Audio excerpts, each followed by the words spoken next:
ਭਾਰਤ ਦੇ ਉੱਤੇ ਖਾਸ ਕਰਕੇ ਉੱਤਰੀ ਪਲੇਨਸ ਦੇ ਉੱਤੇ ਜਿਹੜੇ ਤੇ ਆਪਾਂ ਰਹਿੰਦੇ ਆ, ਇਹਨਾਂ ਦੋ ਦਰਿਆਂ ਦੇ ਵਿੱਚੋਂ ਪੋਪੂਲੇਸ਼ਨ ਮਿਕਸ ਹੁੰਦੀ ਰਹੀ, ਇਸ ਤੋਂ ਵਪਾਰ ਹੋਇਆ, ਇਸੇ 'ਚੋਂ ਹੀ ਹਮਲੇ ਹੁੰਦੇ ਰਹੇ। ਇਸ ਜੋਗ੍ਰਾਫੀਕਲ ਖਿੱਤੇ ਦੇ ਵਿੱਚ ਜੋਗ੍ਰਾਫੀਕਲ ਬੈਰੀਅਰ ਨੂੰ ਕ੍ਰੋਸ ਕਰਦੀ ਇੱਕ ਛੋਟੀ ਜਿਹੀ ਫੋਰਸ ਵੀ ਐਂਟਰ ਹੋ ਜੇ ਤਾਂ ਉਹ ਬਹੁਤ ਤੇਜ਼ੀ ਨਾਲ, ਜੇ ਉਹਦੇ ਕੋਲ ਕੈਵਲਰੀ ਹੋਵੇ, ਬਹੁਤ ਜਲਦੀ ਇਹਨੂੰ ਆਕੂਪਾਈ ਕਰ ਜਾਂਦੀ ਸੀ, ਕਿਉਂਕਿ ਇੱਕ ਵਾਰੀ ਉਹਨੂੰ ਨਿਕਲਣਾ ਮੁਸ਼ਕਲ ਹੁੰਦਾ ਸੀ, ਉਸ ਤੋਂ ਬਾਅਦ ਉਹ ਬਹੁਤ ਈਜ਼ੀਲੀ ਜਾਂਦੀ ਰਹਿੰਦੀ ਸੀ। ਮਿਲੀਟੈਰਲੀ ਕੋਈ ਛੋਟੀ ਜਿਹੀ ਪੋਪੂਲੇਸ਼ਨ ਵੀ ਆਵੇ ਜਾਂ ਛੋਟੀ ਜਿਹੀ ਆਬਾਦੀ ਵੀ, ਜਿਹੜੀ ਬਹੁਤ 1 ਜਾਂ 2 ਜਾਂ 5% ਹੀ ਹੋਵੇ ਆਬਾਦੀ ਦੀ, ਪਰ ਉਹ ਇੱਥੇ ਅਲਾਇੰਸਿਸ ਆ ਕੇ ਇੱਕਦਮ ਕਾਬਜ਼ ਹੋ ਜਾਂਦੀ ਆ। ਅਤੇ ਉਹ ਕਾਬਜ਼ ਹੋਣ ਤੋਂ ਬਾਅਦ ਉਹਦਾ ਜਨਰਲ ਮੈਥਡ ਇਹ ਰਿਹਾ ਕਿ ਉਹ ਅਲਾਇੰਸਿਸ ਬਣਾਉਂਦੀ ਹੈ। ਭਾਰਤ ਦਾ ਜਿਹੜਾ ਪੋਲੀਟੀਕਲ ਸਟਰਕਚਰ ਹੁਣ ਤੱਕ ਬਣਦਾ ਆਇਆ, ਜਿਹੜਾ ਹੁਣ ਤੱਕ ਜਿਹਨੇ ਵੀ ਬਣਾਇਆ ਅਤੇ ਅੱਜ ਵੀ ਜੋ ਬਣ ਰਿਹਾ, ਉਹਦੇ ਵਿੱਚ ਕੀ ਆ ਕਿ ਜਿਹੜੀ ਰਾਜ ਕਰ ਰਹੀ ਧਿਰ ਹੈਗੀ ਆ, ਉਹ ਬਹੁਤ ਛੋਟਾ ਉਹਦਾ ਸਮਾਜਿਕ ਅਤੇ ਉਹਦਾ ਬਹੁਤ ਛੋਟਾ ਰਾਜਨੀਤਿਕ ਬੇਸ ਹੁੰਦਾ। ਫਿਰ ਅਲਾਇੰਸਿਸ ਬਣਾਉਂਦੀ ਹੈ ਨੀਚੇ, ਅਤੇ ਉਹਨਾਂ ਅਲਾਇੰਸਿਸ ਨੂੰ ਯੂਜ਼ ਕਰਕੇ ਸਾਰੀ ਚੀਜ਼ ਨੂੰ ਇੱਕ ਤਰ੍ਹਾਂ ਖਿੱਚਦੀ ਆ। ਇਹੀ ਆਧਾਰ ਸੀ ਮਨੂ ਸਮਰਿਤੀ ਦਾ। ਕੁਐਸਚਨ ਕਰੋ ਲੋਕਾਂ ਨੂੰ, ਦਬਾ ਕੇ ਉਹਨਾਂ ਦੀਆਂ ਫਾਲਟ ਲਾਈਨਸ, ਉਹਨਾਂ ਦੀਆਂ ਜਿਹੜੀਆਂ ਤਰੇੜਾਂ, ਉਹਨਾਂ ਨੂੰ ਖਤਮ ਕਰ ਦਿਓ, ਇਕੱਠੇ ਕਰ ਦਿਓ ਉਹਨਾਂ ਕਿ ਪ੍ਰੈਸ਼ਰ ਪਾਓ ਉਹਨਾਂ 'ਤੇ, ਇੰਨਾ ਦਬਾਅ ਪਾਓ, ਜਿਹੜਾ ਉੱਠਦਾ ਉਹਨੂੰ ਕੁੱਟੋ, ਜੇ ਨਾਗੇ ਉੱਠੇ ਨਾਗਿਆਂ ਨੂੰ ਕੁੱਟੋ, ਜੇ ਸਿੱਖ ਉੱਠੇ ਸਿੱਖ ਕੁੱਟੋ, ਜੇ ਕਸ਼ਮੀਰੀ ਉੱਠੇ ਕਸ਼ਮੀਰੀ ਕੁੱਟੋ।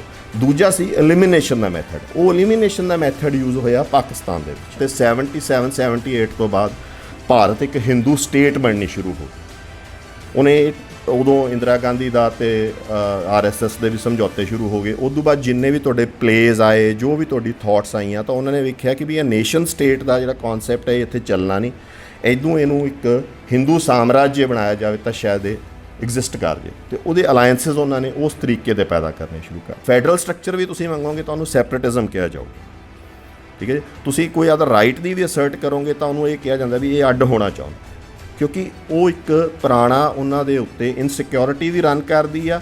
ਦੂਸਰਾ, ਜਿਹੜੀ ਮੈਂ ਤੁਹਾਨੂੰ ਗੱਲ ਆਖੀ ਕਿ ਉਹਨਾਂ ਦਾ ਸੋਸ਼ਲ ਬੇਸ ਅਤੇ ਪੋਲੀਟੀਕਲ ਬੇਸ ਘੱਟ ਹੋਣ ਕਰਕੇ ਉਹ ਤੁਹਾਨੂੰ ਦਬਾ ਕੇ ਵੀ ਰੱਖਣਾ ਚਾਹੁੰਦੇ। ਪੰਜਾਬ ਦੀ ਹੋਣ ਦੀ ਗੱਲ ਕਰਦੇ ਹਾਂ ਤਾਂ ਪੰਜਾਬ ਦੀ ਹੋਣ ਦੇ ਉੱਤੇ ਇਹ ਆਰਥਿਕ, ਮਿਲਟਰੀ, ਟੈਕਨੋਲੋਜੀ, ਹਰ ਤਰੀਕੇ ਦਾ ਹਮਲਾ ਹੈ।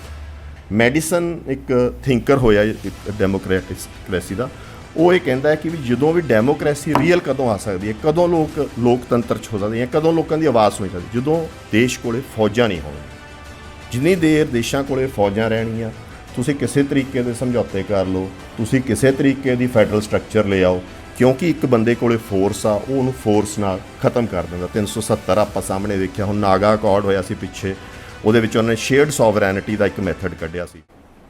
ਸੋ ਆਪਣੇ ਪ੍ਰੋਫੈਸਰ ਸਾਹਿਬ ਵੀ ਜੋਗ੍ਰਾਫੀ ਦੇ ਪ੍ਰੋਫੈਸਰ ਹੈਗੇ ਆ, ਤਾਂ ਮੈਂ ਜੀਓਪੋਲੀਟੀਕਲ ਟਰਮਸ 'ਚ ਗੱਲ ਕਰਾਂ, ਪਹਿਲਾਂ ਮੈਂ ਡਿਸਕ੍ਰਾਈਬ ਕਰਦੇ ਹਾਂ ਕਿ ਇੱਥੋਂ ਦੀ ਜੋਗ੍ਰਾਫੀਆ ਕੀ ਹੈਗਾ, ਜਿਹੜਾ ਭੂਗੋਲ ਆ ਸਾਊਥ ਏਸ਼ੀਆ ਦਾ, ਉਹਦਾ ਉਹ ਕਿੰਝ ਹੈ, ਅਤੇ ਉਹਦਾ ਸਾਡੇ 'ਤੇ ਮਿਲੀਟੈਰਲੀ ਕੀ ਅਸਰ ਪੈਂਦਾ, ਡਿਫੈਂਸ ਅਤੇ ਸੁਰੱਖਿਆ 'ਤੇ ਕੀ ਅਸਰ ਪੈਂਦਾ, ਅਤੇ ਉਹਦਾ ਉਦੋਂ ਬਾਅਦ ਸਾਡੇ ਸੱਭਿਆਚਾਰ ਦੇ ਉੱਤੇ ਜਾਂ ਸਾਡੀ ਪੋਲੀਟਿਕਸ ਦੇ ਉੱਤੇ ਜਾਂ ਰਾਜਨੀਤੀ 'ਤੇ ਕੀ ਅਸਰ ਪੈਂਦਾ। ਜੇ ਆਪਾਂ ਮੋਟਾ ਜੇ ਤੁਸੀਂ ਦੇਖੋਗੇ ਦੱਖਣ ਏਸ਼ੀਆ ਨੂੰ, ਤਾਂ ਇਹ ਜਿਹੜਾ ਹੈਗਾ ਖਿੱਤਾ, ਇਹ ਜਿਹਨੂੰ ਅੱਜ ਭਾਰਤ ਵੀ ਕਹਿੰਦੇ, ਪਰ ਭਾਰਤ ਇਕੱਲੇ ਨੂੰ ਤੁਸੀਂ ਲੈ ਕੇ ਨਹੀਂ ਚੱਲ ਸਕਦੇ, ਹਿੰਦੁਸਤਾਨ ਜਾਂ ਇੰਡੀਆ ਨੂੰ।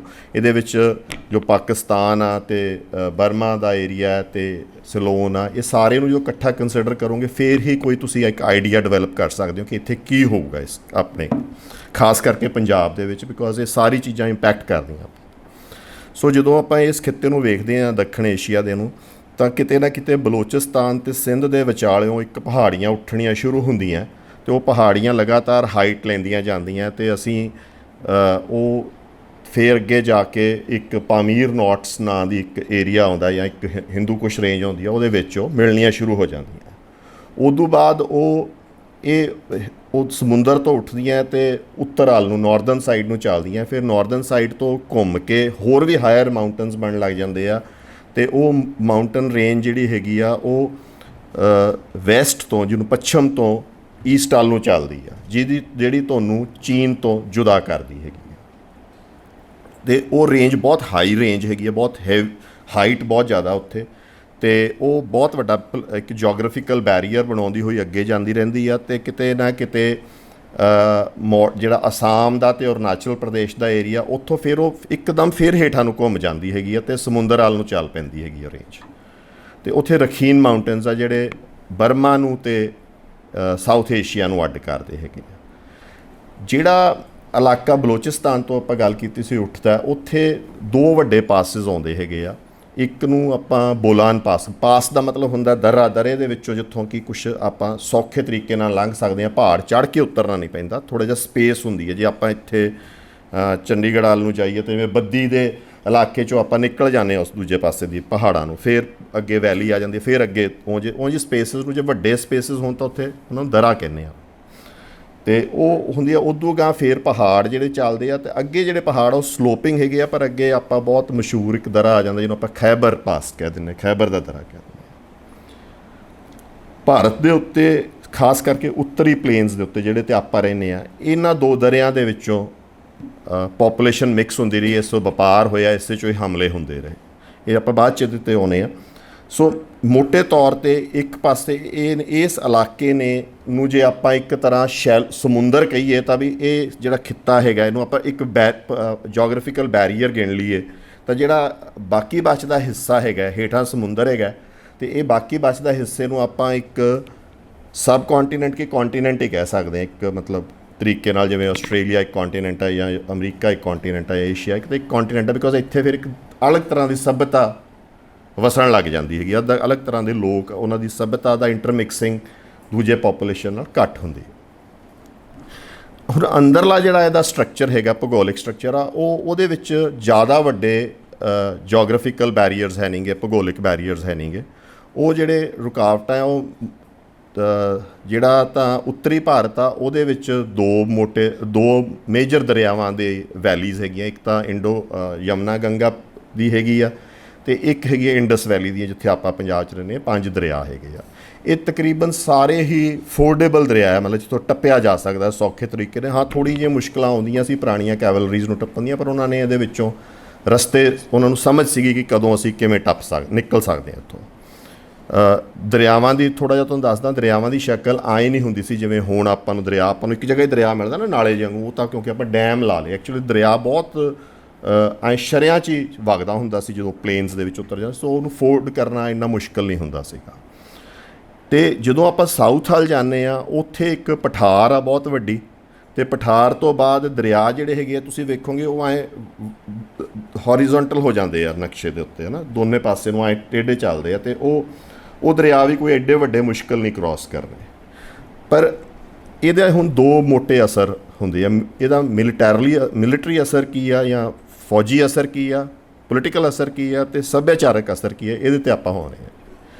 ਮਿਲਟਰੀ ਅਸਰ ਇਹਦਾ ਇਹ ਆ ਕਿ ਜਦੋਂ ਕੋਈ ਛੋਟੀ ਜਿਹੀ ਫੋਰਸ ਵੀ, ਬਹੁਤ ਛੋਟੀ ਫੋਰਸ, ਜਦੋਂ ਉਹ ਕਿਸੇ ਵੀ ਪਾਸਿਓਂ ਐਂਟਰ ਹੋ ਜੇ ਇਸ ਖਿੱਤੇ ਦੇ ਵਿੱਚ, ਇਸ ਜੋਗ੍ਰਾਫੀਕਲ ਖਿੱਤੇ ਦੇ ਵਿੱਚ, ਜੋਗ੍ਰਾਫੀਕਲ ਬੈਰੀਅਰ ਨੂੰ ਕ੍ਰੋਸ ਕਰਦੀ ਇੱਕ ਛੋਟੀ ਜਿਹੀ ਫੋਰਸ ਵੀ ਐਂਟਰ ਹੋ ਜੇ, ਤਾਂ ਉਹ ਬਹੁਤ ਤੇਜ਼ੀ ਨਾਲ, ਜੇ ਉਹਦੇ ਕੋਲ ਕੈਵਲਰੀ ਹੋਵੇ, ਕੈਵਲਰੀ ਦਾ ਮਤਲਬ ਅੱਜ ਦੀ ਫਾਰਮ 'ਚ ਟੈਂਕਸ ਕਹਿੰਦੇ ਆ, ਪਹਿਲਾਂ ਘੋੜਿਆਂ ਨੂੰ ਕਹਿੰਦੇ ਸੀ, ਜੇ ਉਹਦੇ ਕੋਲ ਫਾਸਟ ਮੂਵਿੰਗ ਕੋਈ ਵੀ ਹੋਵੇ ਟੈਕਨੋਲੋਜੀ, ਤਾਂ ਬਹੁਤ ਜਲਦੀ ਇਹਨੂੰ ਆਕੂਪਾਈ ਕਰ ਜਾਂਦੀ ਸੀ, ਕਿਉਂਕਿ ਇੱਕ ਵਾਰੀ ਉਹਨੂੰ ਨਿਕਲਣਾ ਮੁਸ਼ਕਿਲ ਹੁੰਦਾ ਸੀ, ਉਸ ਤੋਂ ਬਾਅਦ ਉਹ ਬਹੁਤ ਈਜ਼ੀਲੀ ਜਾਂਦੀ ਰਹਿੰਦੀ ਸੀਗੀ। ਇਸੇ ਦਾ ਇਹ ਆ ਕਿ ਵੀ ਇਹਦਾ ਸਾਡੇ ਪੋਲੀਟਿਕਸ 'ਤੇ ਸਾਡੀ ਹਿਸਟਰੀ 'ਤੇ ਬਹੁਤ ਅਸਰ ਪਿਆ। ਇਸੇ ਤਰੀਕੇ ਨਾਲ ਇੱਥੇ ਕੀ ਆ, ਜਦੋਂ ਇੰਟਰਨਲ ਬੈਰੀਅਰਸ ਘੱਟ ਆ ਤਾਂ ਪੋਪੂਲੇਸ਼ਨ ਦੀ ਅਤੇ ਸੱਭਿਆਚਾਰਾਂ ਦੀ ਮਿਕਸਿੰਗ ਬਹੁਤ ਆ, ਫਰੂਟਸ ਦੀ, ਟਰੀਜ਼ ਦੀ, ਵਨਸਪਤੀ ਦੀ, ਲੋਕਾਂ ਦੀ, ਸਭ ਤਰ੍ਹਾਂ ਦੀ ਮਿਕਸਿੰਗ ਆ। ਯੂਰਪ ਦੇ ਵਿੱਚ ਵੀ ਇਸ ਤਰੀਕੇ ਦਾ ਇੱਕ ਸਬ ਕੌਂਟੀਨੈਂਟ ਬਣਦਾ, ਉਰਾਲ ਮਾਊਂਟਨਸ ਤੋਂ ਪਰਾਂ ਨੂੰ, ਜਿਹੜਾ ਜਿਹਨੂੰ ਪਲੇਨਸ ਕਹਿੰਦੇ ਆ, ਪਰ ਉੱਥੇ ਕੀ ਆ ਕਿ ਜੋਗ੍ਰਾਫੀਕਲ ਬੈਰੀਅਰਸ ਬਹੁਤ ਵੱਡੇ ਆ, ਅਤੇ ਪੋਪੂਲੇਸ਼ਨ ਦੀ ਅਤੇ ਵਨਸਪਤੀ ਦੀ ਮਿਕਸਿੰਗ ਹੈ ਨਹੀਂ। ਇਹ ਗੱਲਾਂ ਤੁਸੀਂ ਥੋੜ੍ਹਾ ਜਿਹਾ ਨੋਟ ਕਰਦੇ ਜਾਓ, ਤਾਂ ਆਪਾਂ ਆਵਾਂਗੇ ਕਿ ਕਿਉਂ ਇਹ ਗੱਲਾਂ ਕਰ ਰਹੇ। ਇਸੇ ਤਰੀਕੇ ਨਾਲ ਇੱਥੇ ਸੱਭਿਆਚਾਰ ਅਤੇ ਆਈਡੀਆਜ਼ ਦੀ ਮਿਕਸਿੰਗ ਵੀ ਬਹੁਤ ਆ। ਜੇ ਕੋਈ ਆਈਡੀਆ, ਵੈਸ਼ਨਵ ਮਤ ਦਾ ਆਈਡੀਆ ਜੇ ਸਾਊਥ 'ਚ ਓਰੀਜੀਨੇਟ ਹੋਇਆ ਤਾਂ ਬਹੁਤ ਜਲਦੀ ਹੀ ਨਾਰਥ ਦੇ ਵਿੱਚ ਆ ਗਿਆ। ਜੇ ਕੋਈ ਸ਼ਿਵਾਇਟ ਥਾਟ ਕਿਤੇ ਉਭਰੀ ਤਾਂ ਉਹ ਵੀ ਬਹੁਤ ਜਲਦੀ ਹੀ ਫੈਲ ਗਈ ਦੂਜੀ ਤਰ੍ਹਾਂ। ਇਸੇ ਤਰੀਕਾ ਜੇ ਕੋਈ ਵੀ ਮਤ, ਕੋਈ ਥਾਟ, ਕੋਈ ਆਈਡੀਆ, ਤਾਂ ਉਹ ਫੈਲਦਾ ਬਹੁਤ ਜਲਦੀ ਆ।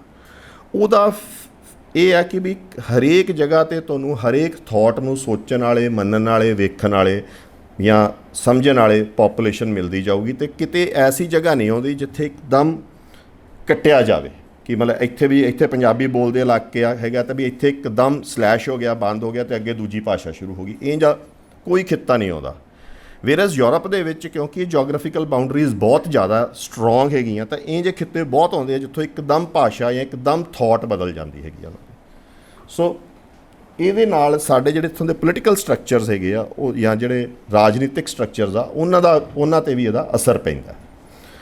ਸੋ ਇਹਨਾਂ ਦੋਵਾਂ ਚੀਜ਼ਾਂ ਕਰਕੇ ਇੱਕ ਤਾਂ ਜਿਹੜਾ ਕਿ ਮੈਂ ਕਿਹਾ ਵੀ ਮਿਲੀਟੈਰਲੀ ਕੋਈ ਛੋਟੀ ਜਿਹੀ ਪੋਪੂਲੇਸ਼ਨ ਵੀ ਆਵੇ ਜਾਂ ਛੋਟੀ ਜਿਹੀ ਆਬਾਦੀ ਵੀ ਜਿਹੜੀ ਬਹੁਤ 1 ਜਾਂ 2 ਜਾਂ 5% ਹੀ ਹੋਵੇ ਆਬਾਦੀ ਦੀ, ਪਰ ਉਹ ਇੱਥੇ ਅਲਾਇੰਸਿਸ ਆ ਕੇ ਇੱਕਦਮ ਕਾਬਜ਼ ਹੋ ਜਾਂਦੀ ਆ। ਅਤੇ ਉਹ ਕਾਬਜ਼ ਹੋਣ ਤੋਂ ਬਾਅਦ ਉਹਦਾ ਜਨਰਲ ਮੈਥਡ ਇਹ ਰਿਹਾ ਕਿ ਉਹ ਅਲਾਇੰਸਿਸ ਬਣਾਉਂਦੀ ਆ, ਚਾਹੇ ਉਹ ਪੁਰਾਣੇ ਹਿੰਦੂ ਸੀਗੇ, ਉਦੋਂ ਬਾਅਦ ਪਠਾਨ ਆਏ, ਫਿਰ ਮੁਗਲ ਆਏ ਅਤੇ ਮੁਗਲਾਂ ਤੋਂ ਬਾਅਦ ਅੰਗਰੇਜ਼ ਆਇਆ।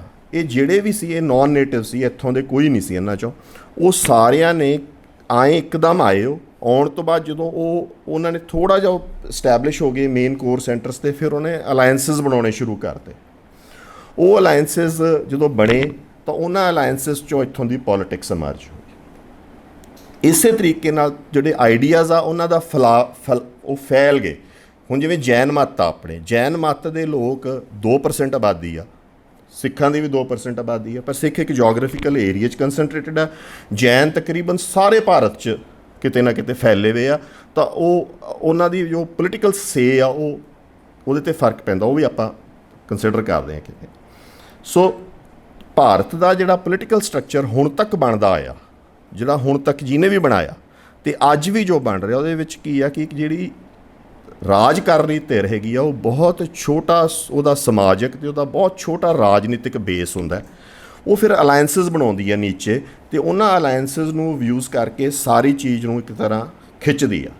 ਇਹੀ ਆਧਾਰ ਸੀ ਮਨੂ ਸਮਰਿਤੀ ਦਾ, ਜਿਹਦੇ ਪਹਿਲੀ ਆਧਾਰ ਬਣਿਆ। ਉਹਦੇ ਵਿੱਚ ਕੀ ਸੀ, ਉੱਤੇ ਉਹ ਟੌਪ 'ਤੇ ਬੈਠ ਗਏ ਕੁਛ ਥੋੜ੍ਹੇ ਜਿਹੇ ਲੋਕ, ਜਿਨ੍ਹਾਂ ਨੇ ਸਾਰਾ ਐਸਾ ਸਟਰਕਚਰ ਬਣਾਤਾ, ਕਿਉਂਕਿ ਸਟੇਬਿਲਿਟੀ ਵੀ ਤਾਂ ਦੇਣੀ ਹੁੰਦੀ ਹੈ ਨਾ। ਬਿਕੋਜ਼ ਜੇ ਜ਼ਿਆਦਾ ਦੇਰ ਜਦੋਂ ਛੋਟਾ ਅਲਾਇੰਸ ਉੱਤੇ ਲੋਕ ਗਰੁੱਪ ਬੈਠਾ ਹੁੰਦਾ, ਉਹਦੇ ਨੀਚੇ ਵਿਦਰੋਹ ਵੀ ਸ਼ੁਰੂ ਜਲਦੀ ਹੋ ਜਾਂਦੇ ਹੈਗੇ। ਸੋ ਉਹਨੂੰ ਕਿਵੇਂ ਰੱਖੇ, ਤਾਂ ਉਹਨਾਂ ਨੇ ਮਨੂ ਸਮਰਿਤੀ, ਉਹਨੂੰ ਧਰਮ ਦਾ ਨਾਂ ਦੇ ਕੇ ਉਹਨੂੰ ਉਸ ਤਰੀਕੇ ਨਾਲ ਲੋਕਾਂ ਨੂੰ ਇੱਕ ਤਰ੍ਹਾਂ ਬਿਠਾਤਾ। ਉਹਦੇ ਉਲਟ ਜਦੋਂ ਕੋਈ ਦੂਜੀ ਵੱਡੀਆਂ ਫੋਰਸਿਸ ਆਈਆਂ, ਮੁਗਲ ਆਏ, ਮੁਗਲਾਂ ਨੇ ਇੱਕ ਨਵਾਂ ਸਟਰਕਚਰ ਬਣਾਇਆ। ਉਹ ਆਪ ਥੋੜ੍ਹੇ ਸੀ, ਉਹਨਾਂ ਨੇ ਮੈਰਿਜਸ ਅਤੇ ਅਲਾਇੰਸਿਸ ਕੀਤੀਆਂ ਉਸ ਸਮੇਂ ਦੇ ਇੱਥੋਂ ਦੇ ਲੋਕਾਂ ਨਾਲ, ਰਾਜਪੂਤਾਂ ਨਾਲ ਕਰ ਲਈਆਂ, ਹੋਰਾਂ ਨਾਲ ਕਰ ਲਈਆਂ। ਪਰ ਉਹ ਵੀ ਜ਼ਿਆਦਾ ਦੇਰ ਨਹੀਂ ਚੱਲਦਾ ਹੁੰਦਾ, ਕਿਉਂਕਿ ਜਿਹੜੇ ਅਲਾਇੰਸ ਪਾਰਟਨਰਸ ਹੁੰਦੇ ਆ ਉਹ ਆਵਾਜ਼ ਉਠਾਉਣ ਲੱਗ ਜਾਂਦੇ ਆ ਅਤੇ ਉਹ ਵੱਧ ਆਪਦੇ ਹੱਕ ਮੰਗਣ ਲੱਗ ਜਾਂਦੇ। ਉਹਨਾਂ ਨੂੰ ਸਮਝ ਆਉਣ ਲੱਗ ਜਾਂਦੀ ਵੀ ਕਿ ਇਹ ਅਲਾਇੰਸ ਕਰਕੇ ਅਸੀਂ, ਕਿਉਂਕਿ ਟੈਕਨੋਲੋਜੀ ਜਿਹੜੀ ਅਤੇ ਕਰਕੇ ਉਹ ਆਏ ਹੁੰਦੇ ਆ, ਤਕਨੀਕ ਕਰਕੇ ਜਿਹੜੇ ਉਹ ਆਏ ਹੁੰਦੇ ਆ, ਉਹ ਤਕਨੀਕ ਦੂਜੇ ਧਿਰਾਂ ਵੀ ਸਿੱਖ ਜਾਂਦੀਆਂ ਉਦੋਂ ਤੱਕ। ਉਦੋਂ ਬਾਅਦ ਅੰਗਰੇਜ਼ ਆਇਆ। ਅੰਗਰੇਜ਼ ਨੇ ਵੀ ਤਕਰੀਬਨ ਇਹੀ ਫਲਸਫਾ ਵਰਤਿਆ, ਇਹੀ ਤਰੀਕਾ ਵਰਤਿਆ ਕਿ ਉਹ ਆਇਆ, ਉਹਨੇ ਮਾਰਸ਼ਲ ਕੌਮਾਂ ਨਾਲ ਉਹਦੇ ਅਲਾਇੰਸ ਬਣਾਏ, ਪਰ ਹੇਠਾਂ ਉਦੋਂ ਬਾਅਦ ਉਹੀ ਮਾਰਸ਼ਲ ਕਮਿਊਨਿਟੀਜ਼ ਨੇ ਹੀ ਉਹਦੇ ਉਲਟ ਆਵਾਜ਼ ਉਹਨੇ ਸ਼ੁਰੂ ਕੀਤੀ। ਪਰ ਅੰਗਰੇਜ਼ ਦੇ ਆਉਣ ਨਾਲ ਇੱਕ ਨਵਾਂ ਸਿਸਟਮ ਆ ਗਿਆ, ਜਿਹੜਾ ਯੂਰਪ ਤੋਂ ਇੰਪੋਰਟ ਹੋ ਗਿਆ, ਜਿਹਨੂੰ ਅਸੀਂ ਨੈਸ਼ਨਲਿਜ਼ਮ ਕਹਿੰਦੇ ਹਾਂ। ਨੇਸ਼ਨ ਸਟੇਟਸ ਦਾ ਆ ਗਿਆ। ਨੇਸ਼ਨ ਸਟੇਟਸ ਦਾ ਜਿਹੜਾ ਕੌਨਸੈਪਟ ਸੀ ਉਹ ਇੱਕ ਇੰਪੋਰਟਡ ਕੌਨਸੈਪਟ ਸੀ। ਉਹ ਬਹੁਤ ਚੰਗਾ ਚੱਲ ਰਿਹਾ ਸੀਗਾ ਯੂਰਪ ਦੇ ਵਿੱਚ, ਕਿਉਂਕਿ ਉੱਥੇ ਇਵੋਲਵ ਹੋਇਆ ਸੀ। ਉਹ ਐਕਚੁਅਲੀ ਕੋਈ ਇਹ ਥਿਓਰੀ ਜਾਂ ਕੌਨਸੈਪਟ ਨਹੀਂ, ਉਹ ਇੱਕ number of series of agreements ਆ ਜਾਂ ਸੀਰੀਜ਼ ਆਫ ਮੈਥਡਸ ਆ, ਜਿਹਦੇ ਨਾਲ ਵੈਸਟਫੀਲੀਆ 'ਚ ਲੋਕ ਇਕੱਠੇ ਹੋਏ। ਉਹਨਾਂ ਨੇ ਕਿਹਾ ਵੀ ਆਪਾਂ ਸ਼ਾਂਤੀ ਕਿਵੇਂ ਰੱਖ ਸਕਦੇ ਹਾਂ। ਉਹ ਕਹਿੰਦੇ ਵੀ ਆਪਾਂ ਬੈਲੈਂਸ ਆਫ ਪਾਵਰ ਰੱਖਾਂਗੇ ਤਾਂ ਸ਼ਾਂਤੀ ਰਹੂਗੀ। ਸੋ ਉਹ ਕੋਈ ਅੰਦਰੋਂ ਇਨਸਾਨ ਨਹੀਂ ਚੇਂਜ ਹੋਇਆ, ਇੱਕ ਦੂਜੇ ਦਾ ਡਰ ਆ। ਜਿੰਨੀ ਦੇਰ ਉਹ ਬੈਲੈਂਸ ਆਫ ਪਾਵਰ ਰਹਿੰਦਾ ਉਨੀ ਦੇਰ ਸ਼ਾਂਤੀ ਰਹੂਗੀ। ਜਦੋਂ ਬੈਲੈਂਸ ਆਫ ਪਾਵਰ ਵਿਗੜਦਾ, ਦੂਜੇ ਨੂੰ ਢਾਹ ਲੈਂਦਾ ਜਾ ਕੇ। ਸੋ ਉਹ ਲਿਆ ਕੇ ਸਾਡੇ ਥਿੰਕਰਸ ਨੇ ਇੱਥੇ ਲਾਉਣ ਦੀ ਕੋਸ਼ਿਸ਼ ਕੀਤੀ ਇੱਕ ਬਾਹਰ ਵਾਲਾ ਸਿਸਟਮ, ਵੇਅਰ ਐਜ਼ ਸਾਡੇ ਉਂਝ ਜੋਗ੍ਰਾਫੀਕਲ ਸਪਰੈਡਸ ਹੈ ਨਹੀਂ ਸੀਗੇ, ਅਤੇ ਉਹ ਸਪਰੈਡ ਨਾ ਉਂਝ ਜੋਗ੍ਰਾਫੀਕਲ ਡਿਫਰੈਂਸਿਸ ਨਹੀਂ ਸੀਗੇ, ਉਂਝ ਅਸੀਂ ਸੱਭਿਆਚਾਰਕ ਤੌਰ 'ਤੇ ਅੱਡ ਨਹੀਂ ਸੀ ਇੱਥੇ ਲੋਕ, ਜਾਂ ਇੱਕੋ ਨਹੀਂ ਸੀਗੇ। ਤਾਂ ਉਸ ਕਨਫਿਊਜ਼ਨ 'ਚ ਜਿਹੜਾ ਉਹ ਸਿਸਟਮ ਇੱਥੇ ਲਾਉਣ ਦੀ ਕੋਸ਼ਿਸ਼ ਕੀਤੀ ਗਈ, ਉਹ ਅਟਰਲੀ ਫੇਲ ਹੋ ਗਿਆ। ਉਹ ਤਕਰੀਬਨ 1960-65 ਆਉਂਦੇ ਪਤਾ ਲੱਗ ਗਿਆ ਕਿ ਇਹ ਬਿਲਕੁਲ ਫੇਲੀਅਰ ਹੈਗਾ। ਉਹਦੇ ਵਿੱਚ ਉਹਨੂੰ ਚਲਾਉਣ ਵਾਸਤੇ 2 ਮੈਥਡ ਰੱਖੇ ਗਏ।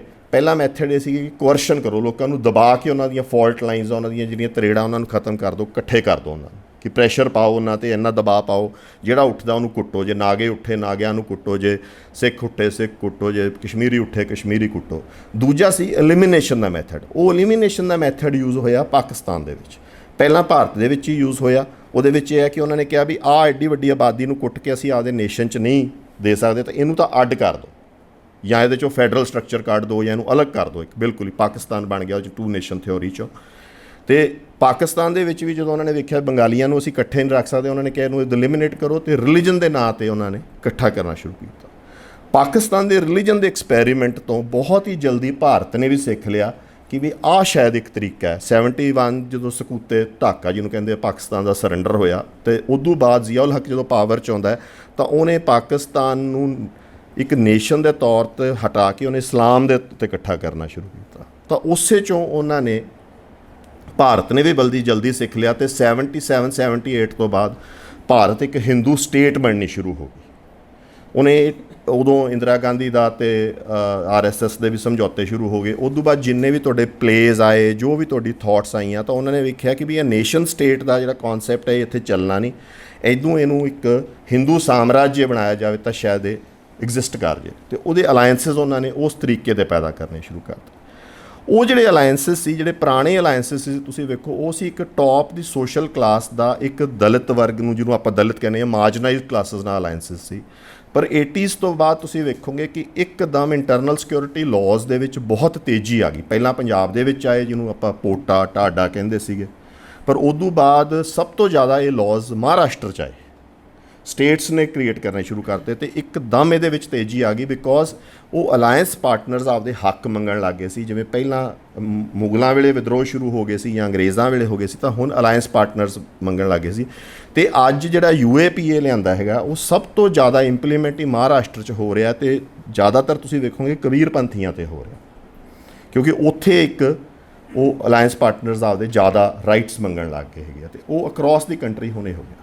ਹੁਣ ਇਹਦੇ ਵਿੱਚੋਂ, ਇਹਨਾਂ ਹਾਲਾਤਾਂ 'ਚੋਂ ਤੁਸੀਂ ਇਹ ਵੇਖੋ ਕਿ ਵੀ ਪੰਜਾਬ ਦੀ ਹੋਣੀ ਕੀ ਨਿਕਲਦੀ ਹੈ। ਸੋ ਜਿਹੜੀ ਫੋਰਸ ਪਾਵਰ 'ਚ ਹੈਗੀ ਆ, ਉਹਦੀ ਕੋਸ਼ਿਸ਼ ਹੈਗੀ ਆ ਕਿ ਚਾਹੇ ਪ੍ਰੈਸ਼ਰ ਨਾਲ, ਚਾਹੇ ਦਬਾਅ ਨਾਲ, ਚਾਹੇ ਕਿਸੇ ਤਰੀਕੇ ਨਾਲ ਤੁਸੀਂ ਇੱਥੋਂ ਦੀਆਂ ਜਿਹੜੀਆਂ ਫਾਲਟ ਲਾਈਨਸ ਆ, ਜਿਹਦੇ ਨਾਲ ਇਹ ਅਮੈਲਗਮੇਟ ਨਹੀਂ ਹੁੰਦਾ ਪਿਆ, ਜੇ ਅਸਿਮੀਲੇਟ ਨਹੀਂ ਹੋ ਰਿਹਾ ਪੰਜਾਬ, ਉਹਨੂੰ ਅਸਿਮੀਲੇਟ ਕੀਤਾ ਜਾਵੇ। ਉਹਦੇ ਵਾਸਤੇ ਉਹ ਟੈਕਨੋਲੋਜੀ ਵੀ ਬਹੁਤ ਯੂਜ਼ ਕਰ ਰਹੇ ਆ, ਉਹਦੇ ਵਾਸਤੇ ਉਹ ਇਨਫਰਾਸਟਰਕਚਰ ਵੀ ਬਹੁਤ ਯੂਜ਼ ਕਰ ਰਹੇ ਆ। ਤੁਹਾਡੀਆਂ ਰੋਡਸ ਜਿਹੜੀਆਂ ਅੰਗਰੇਜ਼ਾਂ ਨੇ ਪਹਿਲਾਂ ਇਕੱਠਾ ਕਰਨ ਵਾਸਤੇ ਟ੍ਰੇਨ ਲਾਈਨਸ ਬਣਾਈਆਂ ਸੀ, ਬੰਬੇ ਤੋਂ ਇੱਕ ਟ੍ਰੇਨ ਚੱਲਦੀ ਸੀ, ਉਹਨੂੰ ਫਰੰਟੀਅਰ ਮੇਲ ਕਹਿੰਦੇ ਸੀਗੇ। ਉਹ ਹਥਿਆਰ ਵੀ ਲਿਜਾਂਦੀ ਸੀ, ਪਰ ਨੇਸ਼ਨ ਬਿਲਡਿੰਗ ਵੀ ਕਰਦੀ ਸੀ। ਉਸੇ ਤਰੀਕੇ ਬਹੁਤ ਫਾਸਟ ਕਨੈਕਟੀਵਿਟੀ ਰੋਡਸ ਦੀਆਂ ਦਿੱਤੀਆਂ ਜਾ ਰਹੀਆਂ। ਜਿਹੜੀ ਉਹ ਰੋਡਸ ਆ, ਉਹ ਆਏ ਵਰਟੀਕਲ ਰੋਡਸ ਬਣ ਰਹੀਆਂ, ਉਹਦੇ ਨਾਲ ਇੱਕ ਤਾਂ ਤੁਸੀਂ ਵੈਪਨ ਬਹੁਤ ਜਲਦੀ ਲਿਜਾ ਸਕਦੇ ਹੋ ਪਾਕਿਸਤਾਨ ਦੇ ਬਾਰਡਰ 'ਤੇ। ਦੂਸਰੀ ਗੱਲ ਆ, ਉਹਦੇ ਨਾਲ ਜਿਹੜਾ ਜਿੱਥੇ ਤੁਹਾਡਾ ਦਿੱਲੀ ਤੋਂ ਡਿਸਟੈਂਸ ਪਹਿਲਾਂ 7-8 ਘੰਟੇ ਹੁੰਦਾ ਸੀ, ਮੈਨੂੰ ਯਾਦ ਆ ਅਸੀਂ ਫਾਜ਼ਿਲਕਾ ਤੋਂ ਚੱਲਦੇ ਹੁੰਦੇ ਸੀ, ਦਿੱਲੀ ਜਾਣ ਦੇ 11 ਘੰਟੇ ਲੱਗਦੇ ਸੀ। ਇਹ ਮਤਲਬ 80s ਦੀ ਗੱਲ ਕਰਦਾ। ਅੱਜ 5-6 ਘੰਟਿਆਂ 'ਚ ਹੋ ਜਾਂਦਾ। ਆਉਣ ਵਾਲੇ ਟਾਈਮ 'ਚ ਹੋਰ ਸਪੀਡ ਹੋ ਜੂ, ਹੋਰ ਫਾਸਟਰ ਹੋ ਜਾਣਗੇ, ਆਪਾਂ 3 ਘੰਟਿਆਂ 'ਚ ਹੋ ਜਾਣਗੇ। ਜਦੋਂ ਆਪਾਂ ਫਾਸਟ ਟਰੈਵਲ ਕਰਨ ਲੱਗ ਜਾਂਗੇ, ਤਾਂ ਜਿਹੜੀ ਸਟਰੋਂਗਰ ਸਿਵਲਾਈਜੇਸ਼ਨ ਹੈਗੀ ਆ, ਉਹ ਵੀਕਰ ਦੇ ਉੱਤੇ, ਕਮਜ਼ੋਰ ਦੇ ਉੱਤੇ ਜਲਦੀ ਹਾਵੀ ਹੋ ਜੂਗੀ। ਉੱਥੋਂ ਦੇ ਲੋਕ ਇੱਥੇ ਇੰਪਲੋਇਮੈਂਟ ਲੱਭਣ ਲੱਗ ਜਾਣਗੇ। ਅੱਜ ਜਿਹੜੇ ਸੈਕਟਰ 'ਚ ਮੈਂ ਮੋਹਾਲੀ ਰਹਿੰਦਾ, ਉੱਥੇ ਸਿੱਖਾਂ ਦੀ ਆਬਾਦੀ ਘੱਟ ਆ, ਦਿੱਲੀ ਦੇ ਹੋਰ ਲੋਕ ਆ ਕੇ ਰਹਿ ਰਹੇ ਆ ਕਿ ਵੀ ਸਾਡਾ ਕੰਮ ਚਾਹੇ ਦਿੱਲੀ ਆ, ਤਾਂ ਫੈਮਲੀਜ਼ ਇੱਥੇ ਰੱਖੀਆਂ ਕਿਉਂਕਿ ਇੱਥੇ ਪੋਲਿਊਸ਼ਨ ਘੱਟ ਆ। ਸੋ ਪਾਪੂਲੇਸ਼ਨ ਚੇਂਜ ਹੋਣੀ ਸ਼ੁਰੂ ਹੋ ਜੂਗੀ ਤੁਹਾਡੀ। ਉਹਦੇ ਇਲਾਵਾ ਜਿਹੜਾ ਭਾਰਤ ਦੀ ਜਿਹੜੀ ਡੀਪ ਸਟੇਟ ਆ ਜਾਂ ਐਸਟੈਬਲਿਸ਼ਮੈਂਟ ਆ, ਉਹਦੇ ਅੰਦਰ ਇੱਕ ਬਹੁਤ ਵੱਡਾ ਫੀਅਰ ਹੈਗਾ। ਉਹ ਫੀਅਰ ਕਿਉਂ ਹੈਗਾ? ਤੁਸੀਂ ਦਿੱਲੀ ਗਏ ਹੋਗੇ, ਦਿੱਲੀ ਤੁਸੀਂ ਇੱਕ ਜਿਹਨੂੰ ਰਾਸ਼ਟਰਪਤੀ ਭਵਨ ਕਹਿੰਦੇ, ਉਹਨੂੰ ਵਾਈਸ ਰੀਗਲ ਲੌਜ ਕਹਿੰਦੇ ਸੀਗੇ, ਵਾਈਸ ਰੀਗਲ ਵਾਸਤੇ ਬਣਾਇਆ ਸੀਗਾ। ਜੋ ਸਾਰੇ ਸਟਰਕਚਰ ਨੂੰ ਵੇਖੋ ਤਾਂ ਉਹਦਾ ਪ੍ਰਾਇਮਰੀ ਸਟਰਕਚਰ ਲੁਟੀਅਨਸ ਦਿੱਲੀ ਦਾ ਉਹ ਹੈਗਾ। ਜਿਹੜੀ ਪਾਰਲੀਮੈਂਟ ਆ, ਉਹ ਸੈਕੰਡਰੀ ਸਟਰਕਚਰ ਆ, ਛੋਟਾ ਸਟਰਕਚਰ ਹੈਗਾ। ਤਾਂ ਜਿਹੜਾ ਵਾਈਸ ਰੀਗਲ ਲੌਜ ਸੀ ਨਾ, ਉਹਦੇ 'ਤੇ ਐਡਵਰਡ ਲੁਟੀਅਨਸ ਨੇ ਜਦੋਂ ਬਣਾਇਆ, ਅਤੇ ਉਹਦੇ ਆਰਕੀਟੈਕਟ ਨੇ ਉਹਦੇ ਉੱਤੇ ਬਹੁਤ ਸੋਹਣੀਆਂ ਨਾ ਘੰਟੀਆਂ ਬਣਾਈਆਂ, ਅਤੇ ਉਹਨੇ ਇਹ ਕਿਹਾ ਸੀਗਾ ਕਿ ਇਹ ਘੰਟੀਆਂ ਕਦੀ ਵੀ ਅੰਪਾਇਰ ਦੀਆਂ ਬਣਨੋਂ ਵਜਨੋਂ ਹਟਣਗੀਆਂ ਨਹੀਂ ਗੀਆਂ, ਮਤਲਬ ਐਡਾ ਵੱਡਾ ਸਾਡਾ ਰਾਜ ਰਹੂਗਾ ਅੰਗਰੇਜ਼ ਦਾ। ਸੋ ਉਹ ਰਾਜ ਉਨੀ ਦੇ ਰਿਹਾ ਨਹੀਂ। ਉਸ ਘੰਟੀਆਂ ਦੇ ਬਣਨ ਤੋਂ 20 ਸਾਲਾਂ ਬਾਅਦ ਅੰਗਰੇਜ਼ ਦਾ ਰਾਜ ਇੱਥੋਂ ਖਤਮ ਹੋ ਗਿਆ।